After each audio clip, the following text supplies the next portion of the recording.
In a world where the Twin Towers stood tall on September 11, 2001, millions in Africa would never see 2010. Most people assume that preventing the horrific attacks of 9/11 would undeniably save lives.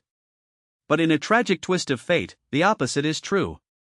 The shockwaves of 9/11, while devastating, inadvertently triggered a cascade of global responses that, by 2010, had prevented a far larger, silent catastrophe. After September 11, a new era of national security consciousness dawned.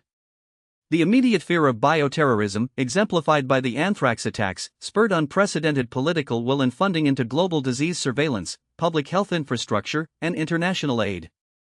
Major initiatives like the President's Emergency Plan for AIDS Relief, PEPFAR, launched in 2003, received robust funding, not just from humanitarian motives but also a strategic interest in stabilizing failed states and preventing global pandemics that could cross borders and pose security threats. Without 9/11, the urgent impetus for this security-driven investment in global health would likely never have materialized.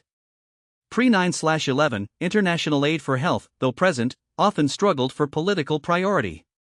In this alternate timeline, without the looming shadow of terror, critical resources that bolstered disease prevention, medical infrastructure, and vaccination campaigns would have remained scarce. Programs addressing HIV/AIDS, malaria, and tuberculosis, which ravaged developing nations, would have expanded at a much slower pace. By 2005, the lack of this intensified focus would mean higher infection rates and delayed access to treatment.